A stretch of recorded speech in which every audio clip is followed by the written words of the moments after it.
के भाजे छोड़न के समझाए मां पान 10 पान फकीरो भी कंहिंखां ताक़त में घटि न आहे। ई जागी कादन जी आहे।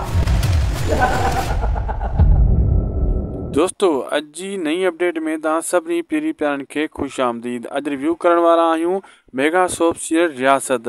दोस्तों तव्हां कल रियासत ड्रामे जो जेको आहे टीज़र ॾिठो, मां तव्हांखे टीज़र तव्हां सां शेयर कयो ऐं काफ़ी दोस्तनि खे टीज़र सुठो लॻो ऐं घणनि दोस्तनि इहो अची लिखियो आहे त केटीन ते जेको आहे टीज़र नाहे अपलोड कयो वियो, तुंहिंजो ही टीज़र फेक आहे। उन्हनि खे मां थोरो सम्झाईंदो हलां, उहे सादा माण्हू आहिनि जेके इहो ॻाल्हियूं करनि था।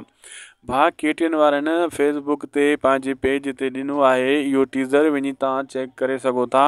अगरि फेक ख़बर हुजे असांजी त पोइ तव्हां को गार गंद लिखो। काफ़ी दोस्त वरी अहिड़ा बेवकूफ़ आहिनि, यकदमि गार गंद अची लिखंदा आहिनि, उन खे चेक बि न कंदा आहिनि। हीअ टीज़र भला असां काॾों ठाहे सघूं था? टीज़र ज़ाहिर ॻाल्हि आहे उन्हनि जो आयो आहे त असां तव्हां सां शेयर कयो आहे न। टीज़र में हेॾी महिनत उन्हनि जी थियल आहे, तव्हां टीज़र ॾिसी करे पोइ बि कुझु माण्हू अञा उन खे ग़लति सम्झनि था त हीअ टीज़र फेक आहे। फेक टीज़र न थींदो आहे। बहरहाल वञी तव्हां ॾिसी सघो था, फेसबुक ते पियो आहे ऐं यूट्यूब ते केटीएन वारा बाद में मोकिलींदा आहिनि, पोइ हाणे जॾहिं बि मोकिलनि।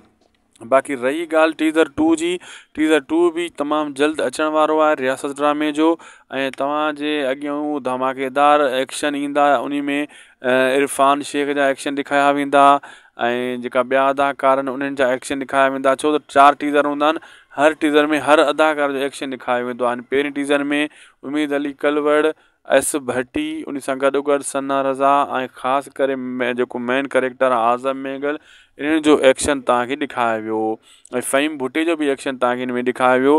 बाक़ी हाणे जेको आहे दोस्तो नेक्स्ट जेको टीज़र ईंदो उन में ॿिया जेका अदाकार आहिनि, सॉरी मां ग़लती कई, इरफान शेख जो नालो वरितो, इरफान शेख हिन में नाहे।